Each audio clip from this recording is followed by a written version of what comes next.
La Terre, notre vaisseau spatial. Bienvenue à bord pour ce voyage d'1 an autour du Soleil.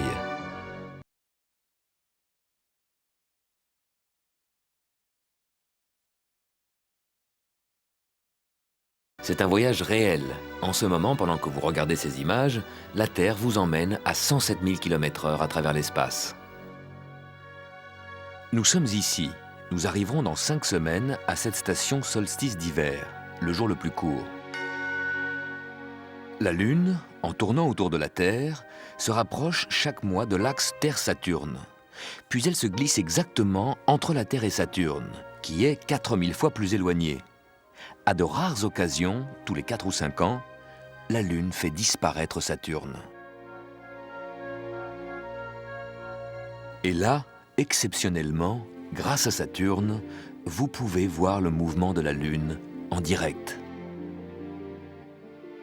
La Lune s'approche de plus en plus de Saturne. Et tout d'un coup, avant que la Lune ne les rejoigne,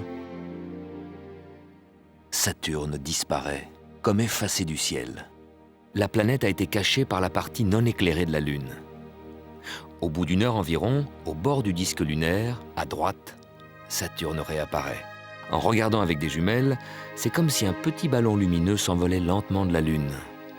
Ce petit point lumineux, c'est en fait la planète géante Saturne qui réapparaît.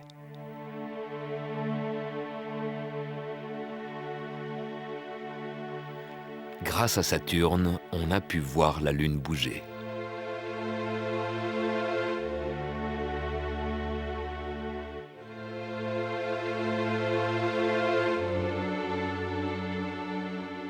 Saturne est la plus lointaine des planètes visibles sans télescope.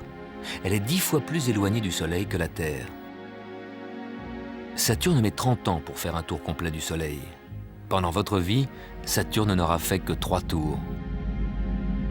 Pendant 15 ans, nous voyons le dessus des anneaux de Saturne. Au moment où la Terre croise le plan des anneaux, on ne les voit plus. Puis pendant 15 ans, nous voyons le dessous. Lors du dernier croisement, en 1995, les anneaux ont disparu 3 fois de suite, ce qui montre bien le mouvement rapide de la Terre. Au printemps, la Terre s'est alignée peu à peu avec le plan des anneaux et l'a traversé. Les anneaux disparaissent. En été, la Terre avançant plus vite que Saturne, elle a traversé une 2e fois le plan des anneaux. Puis en hiver, les anneaux ont disparu une 3e fois. Cette fois, la Terre est passée côté sud des anneaux. Et nous les verrons par-dessous jusqu'au 9 avril 2009. D'où viennent les anneaux de Saturne, et ceux moins spectaculaires des autres planètes extérieures, Jupiter, Uranus et Neptune.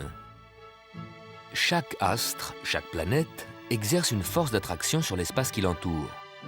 Autour de chaque planète, il existe une limite qu'aucun satellite, ni comète, ni astéroïde ne peut franchir sans être déformé, puis disloqué par les forces d'attraction de la planète. Autour de Saturne, la limite se trouve à 80 000 km, et les astéroïdes qui franchissent cette limite sont désintégrés. La force d'attraction de Saturne tire plus fort sur la partie proche de l'astéroïde que sur l'autre partie.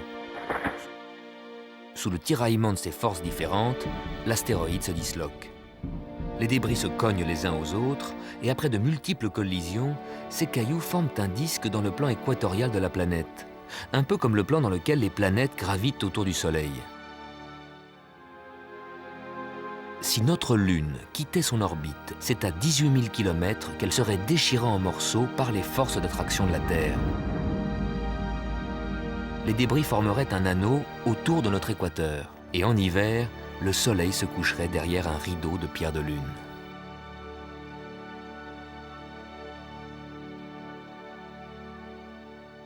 Saturne est une énorme boule gazeuse, presque aussi grande que Jupiter. La Terre tiendrait 10 fois dans le diamètre de Saturne. Saturne tourne plus vite que la Terre autour de son axe, en 10 heures seulement. Une boule de gaz qui tourne aussi vite est forcément déformée par les forces centrifuges.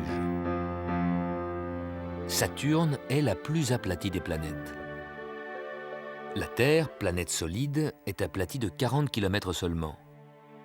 Jupiter, grande planète gazeuse, tournant plus vite que la Terre, est aplati de 8000 km. Saturne de 12 000 km. On pourrait placer la Terre entière dans l'aplatissement de Saturne. Saturne détient également le record de faible densité. La Terre est faite de la matière la plus dense de toutes les planètes, 5 fois plus dense que l'eau. Un décimètre cube de Terre pèse 5 kg, alors qu'un décimètre cube d'eau, 1 litre, ne pèse qu'1 kg. Un décimètre cube de Saturne ne pèse que 700 grammes, ce qui est plus léger que l'eau.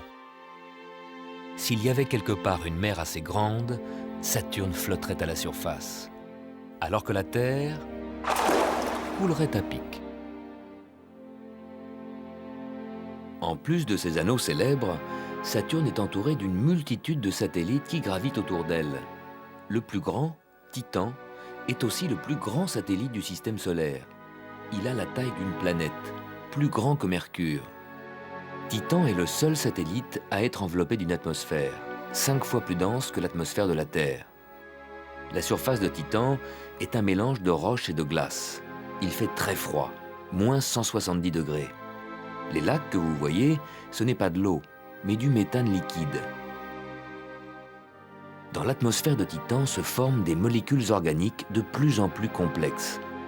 Elles pourraient être au seuil d'une évolution de vie primitive, de bactéries.